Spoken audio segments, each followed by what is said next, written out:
آپ نے بات کی، اس کے 1 گھنٹے بعد پاکستان کے میڈیا نے اور ISPR نے سارے کا سارا کٹا کٹی نکھیڑ کے رکھ دیا۔ آپ خاموشی سے جا کے اپنے لیے ملاقاتیں کریں، رات کے اندھیروں میں آپ ملاقاتیں کریں، اور باہر آ کے آپ جو ہے وہ فوج کے اوپر تنقید کریں، ملک دشمن طاقتوں کی جو ہے وہ شے کے اوپر۔ تو میں یہ سمجھتا ہوں کہ بیگم صفدر اعوان صاحبہ کی یہ جمہوریت کے اندر GH کی ہوئی تو پارلیمنٹ، تو میرا خیال ہے کہ جمہوریت کے اندر خاندانی سیاست بھی نہیں ہوتی۔ پھر اس کے بعد آخری چیز جو میں آپ کے سامنے رکھوں گا، شہباز شریف صاحب نے کل پریس کانفرنس کی، عجیب و غریب پریس کانفرنس تھی۔ کہتے ہیں کہ عمران خان صاحب کی خواہش ہے کہ میں گرفتار ہو جاؤں۔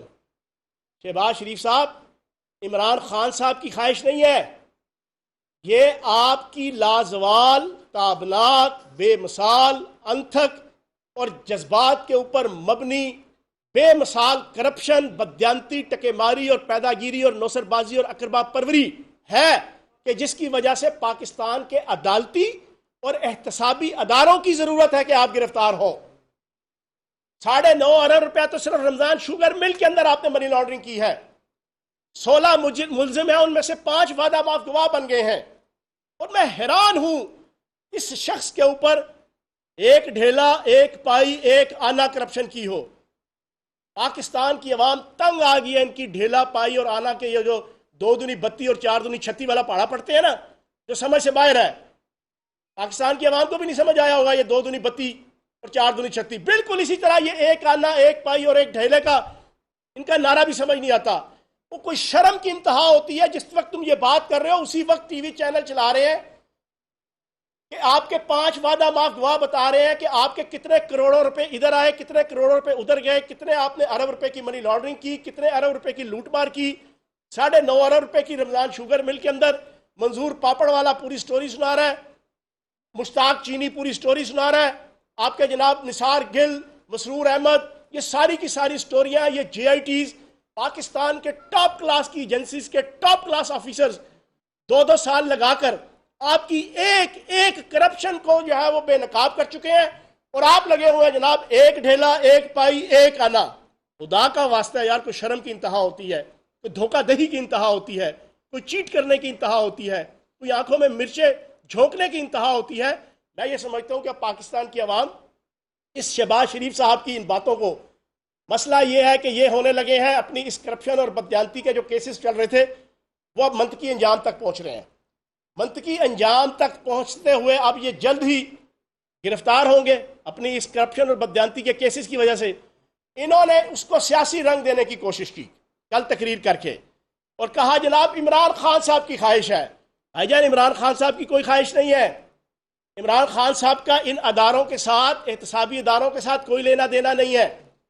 یہ جسٹس جاوید اقبال صاحب کی اپوائنٹمنٹ، شاہد خاقان عباسی صاحب جو آپ کے ذاتی ملازم ہیں، جو اس وقت وزیر اعظم تھے، انہوں نے ایز وزیر اعظم، اور قائد حزب اختلاف جناب خورشید شاہ صاحب جو آصف زرداری صاحب کے اور آل زرداری کے ذاتی ملازم ہیں، انہوں نے قائد حزب اختلاف کی حیثیت سے انہوں نے جناب یہ نامینیٹ کیا تھا جسٹس جاوید اقبال صاحب کو۔ یہ جتنے DGs نیب کے ہیں، جتنے ڈائریکٹرز ہیں، حتیٰ کہ نائب قاصد بھی، ایک چپڑاسی بھی جو ہے وہ ہم نے بھرتی نہیں کیا۔ تو یہ آپ کے بنائے ہوئے جناب ادارے ہیں، یہ آپ کی لگائی ہوئی اپوائنٹمنٹس ہیں، اور انہوں نے محنت کر کے آپ کی کرپشن اور بددیانتی کو پکڑ لیا۔ تو اس پہ اب آپ سیاسی شہید ہونے کی کوشش مت کریں۔ پاکستان کی عوام کو پتہ ہے کہ آپ اپنی کرپشن اور بددیانتی کی وجہ سے اپنے منطقی انجام تک پہنچنے والے ہیں۔ اور آخری چیز میں آپ کے سامنے رکھوں گا کہ پاکستان کی عوام وزیر اعظم پاکستان عمران خان صاحب کی قیادت میں حقیقی جمہوریت یہ ہے کہ 2018 کا الیکشن ہو، 2013 کا الیکشن ہو، ایک ٹکٹ بھی وزیر اعظم پاکستان عمران خان صاحب کے کسی رشتہ دار کو نہیں دیا گیا۔ ایک ٹکٹ بھی کسی چاچے، مامے، تائے، بھانجے، بھتیجے، دد پوترے، بیٹے، بیٹی، کسی کو ٹکٹ نہیں دیا گیا۔ آج 2018 کے الیکشن کے بعد کی اسمبلیاں قائم ہیں، مجھے سنگل ایک رشتہ دار بتا دیں جو سینٹ کے اندر، قومی اسمبلی کے اندر، صوبائی اسمبلیوں کے اندر وزیر اعظم پاکستان عمران خان صاحب کا رشتہ دار ہو۔ یہ ہے پارلیمانی جمہوریت بیگم صفدر اعوان صاحبہ، یہ ہے یورپ اور امریکہ کی جمہوریت، یہ ہے حقیقی جمہوریت۔ اس جمہوریت کا تقاضا یہ ہوتا ہے کہ آپ نے عوام کے لیے فیسیلیٹیٹ کرنا ہے، عوام کو آگے لے کے آنا ہے. اور ان کی حالت یہ تھی کہ ان کی پچھلی ساری اسمبلیوں کے اندر 30 35 ٹکٹ جو ہے وہ آل شریف کے خاندان کے ہوتے تھے، اور پھر اس کے بعد وہ تقریباً سارے کے سارے ایم این اے، ایم پی اے، سینٹر، وزیر اور مشیر ہوتے تھے. بیگم صفدر اعوان 2013 کے بعد ڈیفیکٹو وزیر اعظم تھی. حمزہ شہباز پنجاب کے اندر ڈیفیکٹو وزیر اعلیٰ تھا. یہ کون سی جمہوریت کی باتیں کرتے ہیں؟ ان کے منہ سے جچتی ہے؟ ان کو تو شرم آنی چاہیے جمہوریت کی بات کرتے ہوئے. ان کو تو شرم آنی چاہیے جمہوری اقدار کی باتیں کرتے ہوئے. جمہوریت جو ہے خاندانی سیاستوں کو نہیں مانتی، خاندانوں کو نہیں مانتی. جمہوریت خاندانی سیاست کو مانتی ہے آٹوکریسی، خاندانی سیاستوں کو مانتی ہے بادشاہت، خاندانی سیاستوں کو مانتی ہے شہنشاہیت. تو جناب آپ تو شہنشاہ ہیں، آپ تو بادشاہ ہیں، آپ تو آٹوکریٹ ہیں، آپ جمہوری لیڈر نہیں ہیں.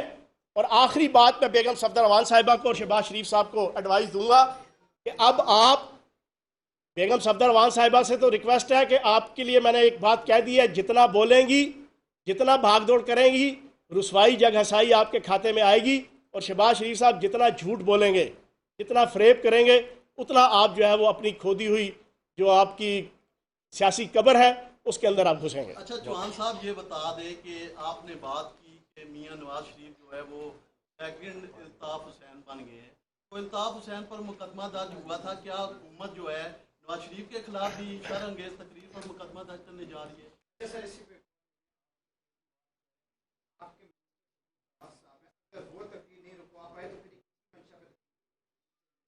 اس پہ بات یہ ہے، میں یہ سمجھتا ہوں کہ وزیر اعظم پاکستان عمران خان صاحب نے بڑی اچھی موو کی کہ اس مفرور اور مجرم کی تقریر آن ایئر ہونے دی. وجہ یہ تھی، ساروں کو پتہ ہے اور وزیر اعظم صاحب کو بھی پتہ ہے کہ یہ تقریر کرے گا، اپنے اوپر خودکش حملہ کرے گا ہی کرے گا.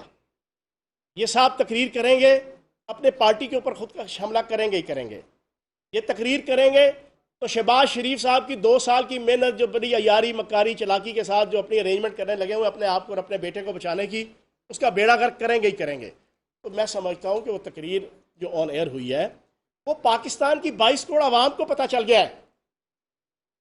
2 مہینے پہلے میجر گورف آریہ نے جو تقریر کی، را کے ڈائریکٹر نے، جس نے ایک اپنی تقریر جو ہے وہ اپلوڈ کر کے بھیجی تھی کہ پاکستان کے اندر کس طریقے سے فرقہ وارانہ فساد کروانے ہیں. اس سے پہلے انہوں نے یہ تقریر بھیجی تھی، یہ سی پیک کے خلاف، جنرل سلیم باجوہ صاحب کے خلاف اور باقی پاک فوج کے خلاف ایگزیکٹلی وہی لکھی ہوئی تقریر. اور پھر آج میں یہ بھی بتا دوں، لیڈنگ ٹی وی چینل ہے جس نے نواز شریف صاحب کے حوالے سے بتایا تھا جب یہ یہاں سے گئے، انڈین را کا سابق سربراہ وہ ان کو ملا لندن کے اندر. اس پہ میں نے 4-5 دن جناب ٹی وی چینلز پہ بھی چلا اور پاکستان کے سب سے لیڈنگ ٹی وی چینل نے اس کو بریک کیا تھا. تو یہ جو زبان بول رہے ہیں الطاف حسین 2 صاحب، یہ بنیادی طور پہ ادھر سے ساری مینیج ہو رہی ہے، کیونکہ دنیا کو نظر آ رہا ہے کہ پاکستان کے اندر پہلی دفعہ فوج اور سول ادارے پاکستان کی تعمیر و ترقی کے لیے اور بقا کے لیے اور سربلندی کے لیے ایک پیج کے اوپر پوری دلجمی کے ساتھ کام کر رہے ہیں. یہ ہضم نہیں ہو رہا، ورنہ اس سے پہلے تو یہ لوگ اقتدار میں تھے. ہر chief of the army staff کے ساتھ اس کی لڑائی نواز شریف صاحب کی، ہر چیف جسٹس کے ساتھ اس کی لڑائی، ہر ادارے کے ہیڈ کے ساتھ اس کی لڑائی. اب کی بار وزیر اعظم پاکستان عمران خان صاحب ہیں، وہ پاکستان کا ہیرو ہے، وہ وزیر اعظم بننے سے پہلے پاکستان کا ہیرو ہے. اس نے پاکستان کو پچھلے 40 سالوں میں ہمیشہ معاشرتی، معاشی، ثقافتی، کھیل کے میدانوں میں وکٹری سٹینڈ پہ نمبر 1 لانے کے لیے اس کا دل دھڑکتا ہے. تو جو پاکستان کا ہیرو ہوگا وہ پاکستان کے اندر کوئی اس قسم کی حرکت نہیں کرے گا اقتدار کی سیٹ پہ بیٹھ کے کہ پاکستان کی بنیادیں کمزور ہوں. آج یہ چیز ہضم نہیں ہو رہی. لیکن آپ نے جو کہا انشاءاللہ نواز شریف صاحب کو، میں نے تو پہلے کہا تھا ریپرکشنز بڑے سخت آئیں گے، نواز شریف صاحب کو انشاءاللہ واپس لائیں گے. وزیر اعظم پاکستان عمران خان صاحب ہیں، وہ پاکستان کا ہیرو ہے، وہ وزیر اعظم بننے سے پہلے پاکستان کا ہیرو ہے. اس نے پاکستان کو پچھلے 40 سالوں میں ہمیشہ معاشرتی، معاشی، ثقافتی، کھیل کے میدانوں میں وکٹری سٹینڈ پہ نمبر 1 لانے کے لیے اس کا دل دھڑکتا ہے. تو جو پاکستان کا ہیرو ہوگا وہ پاکستان کے اندر کوئی اس قسم کی حرکت نہیں کرے گا اقتدار کی سیٹ پہ بیٹھ کے کہ پاکستان کی بنیادیں کمزور ہوں. آج یہ چیز ہضم نہیں ہو رہی. لیکن آپ نے جو کہا انشاءاللہ نواز شریف صاحب کو، میں نے تو پہلے کہا تھا ریپرکشنز بڑے سخت آئیں گے، نواز شریف صاحب کو انشاءاللہ واپس لائیں گے.